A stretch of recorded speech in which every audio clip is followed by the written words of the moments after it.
नमस्कार, मैं कुसुम और आप देख रहे हैं राजस्थान धड़का न्यूज। निर्दलीय प्रत्याशी मुकेश गोयल के समर्थन में विशाल स्वाभिमान जनसभा एवं रोड शो का आयोजन। कोटपूतली निर्दलीय प्रत्याशी मुकेश गोयल के समर्थन में विशाल स्वाभिमान जनसभा एवं रोड शो का आयोजन दोपहर 2 बजे कस्बे के कृष्णा टाकीज के सामने आयोजित हुआ। जनसभा को सर्व समाज के प्रमुख लोग संबोधित करते हुए निर्दलीय प्रत्याशी मुकेश गोयल को अपना समर्थन मत देने की अपील की।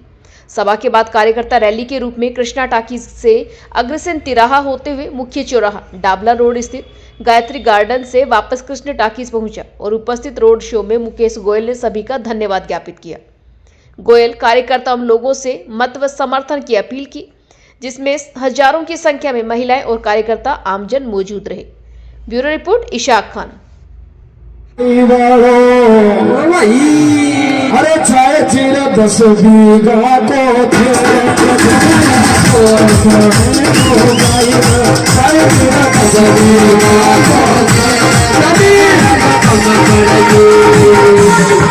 जिंदाबाद, कोटपूतली एकता जिंदाबाद। मैं अपनी बात को रखना शुरू करूं उससे पहले मैं शब्दों के माध्यम से तो आपकी कृतज्ञता को रख नहीं सकता। शब्द नहीं है मेरे पास कि मैं कैसे कोटपूतली की जनता का धन्यवाद करूं। बस एक ही रास्ता है कि मैं आपको नतमस्तक होकर के प्रणाम करता हूं।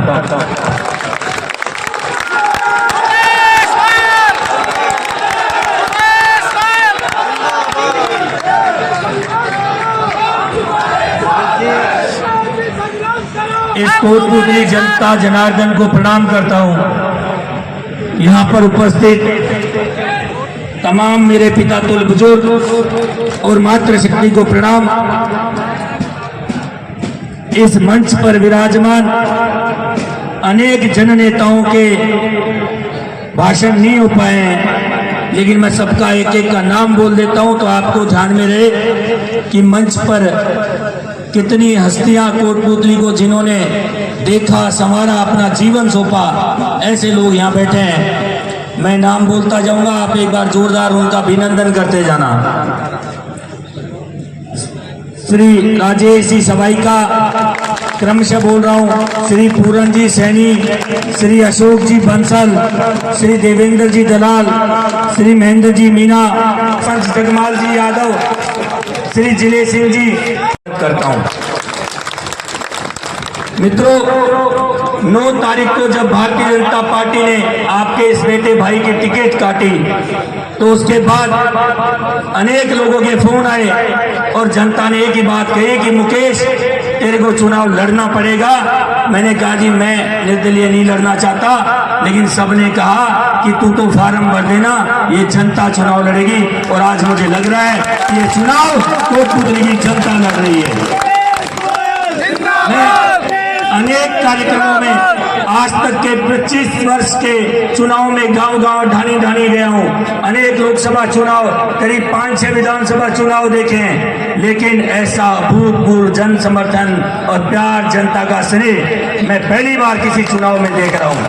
मित्रों, सब लोग जो पिछले 5 साल के कुशासन से त्रस्त थे, कोटपूतली में भय का वातावरण, कोटपूतली में गुंडागर्दी, भ्रष्टाचार से त्रस्त थे, लोग केवल चाहते थे कि शासन से मुक्ति हो। लेकिन अब आप सब लोगों ने जो निर्णय किया कि आप जनता का निर्णय कि मुकेश चुनाव लड़े, तो मैंने उस निर्णय को माना भी। लेकिन आज मुझे लगता है ये पूरी कोटपूतली चुनाव लड़ रही है और ये कोटपूतली चुनाव जीतेगी भी। मित्रों, पिछले 15 वर्ष से 36 बिरादरी को साथ लेकर के समाज सेवा करने का निर्णय करके आगे बढ़ता रहा। मैंने कभी भी किसी रात को किसी भाई ने कॉल किया होगा कि भाई मेरा ये काम है, मैंने हमेशा उससे कभी जाति नहीं पूछी, बस यही पूछा मरीज का नाम क्या है, ब्लड ग्रुप क्या है, एक्सीडेंट हुआ है तो स्थान क्या है, अस्पताल में पहुंचे कि नहीं पहुंचे। और जब मैं वहां पहुंचता, कई बार तो पता लगता कोई टीबा बसई का था, कोई नारनौल का था, कोई नीम का थाना का था, कोई बांसुर का था। कभी मैं ये भी नहीं देखा कि वो कोटपुतली का वोटर है या नहीं है। बस मैंने कोटपुतली का नाम ऊंचा किया। जब भी वो जाते थे तो ये धन्यवाद देकर जाते थे कि कोटपुतली का एक बेटा ऐसा है जो बिना किसी जाति पात और बिना क्षेत्रवाद के भेदभाव के बिना सेवा करता है। मैंने सदा कोटपुतली का मान सम्मान बढ़ाने की निरंतर कोशिश की है। मित्रों, पिछले 10 वर्ष से लगातार एक ऐसे व्यक्ति को सत्ता मिली और पिछले 5 वर्ष में तो लगातार 5-5 मंत्रालयों का जिम्मा मिला। और ऐसे हमारे जनप्रतिनिधि राजेंद्र जी यादव जो राजस्थान की सरकार के अंदर गृह मंत्रालय का जिम्मा संभाले हुए थे और अनेक मंत्रालय। लेकिन मैं पूछना चाहता हूं, जो भाई को भाई से लड़ा करके, अपने को आपस में लड़ा करके और एक जाति का डर दिखा करके जिन्होंने सत्ता हथियाई, उन्होंने क्या कोटपुतली में गुंडागर्दी भ्रष्टाचार को 72 घंटे हैं, मात्र 3 दिन का समय है और इस 3 दिन के अंदर आप लोग सारे मिलकर के और ये 3 दिन के अंदर सारे लोग मिलकर के इस लड़ाई को जीतेंगे और इस कोटपुतली को बचाने का हम सब करेंगे। इस कोटपुतली के अंदर जितने भी दहशतगर्दी गुंडागर्दी फैलाने वाले लोग हैं, बस एक ही बात है कि हमारे कोटपुतली को बचाना है, कोटपुतली को बचाना है और इस कोटपुतली को बचा करके आगे बढ़ाएंगे। मेरा बस आपसे यही निवेदन है। का सहारा लिया और कोटपुतली में अपराध को और बढ़ाया। आज यदि कोटपुतली में गोलियां चलती हैं तो इनके शासन में सर्वाधिक चली। लूट हुई और डकैती हुई और अनेक भ्रष्टाचार के मुकदमे हुए और पुलिस के संरक्षण में, बल्कि मैं यह कहूं कि राजेंद्र यादव के संरक्षण में कोटपुतली में अपराध बढ़ा। अपराधी यहां शरण लेके बैठे और कोटपुतली में अपराध निरंतर बढ़े। बंधु, 2008 के अंदर या उससे पहले ये स्कूल उन्होंने खोला।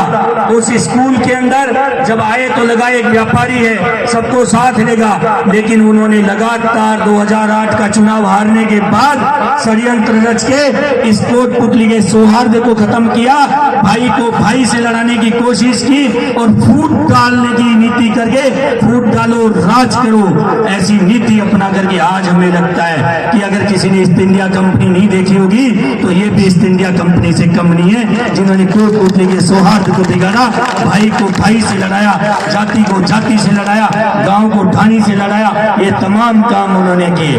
पिछले दिनों इस कोटपुतली को उजाड़ा गया। इस कोटपुतली के दुकान मकान जो 100 वर्ष से पहले के थे उन्हें तोड़ा गया।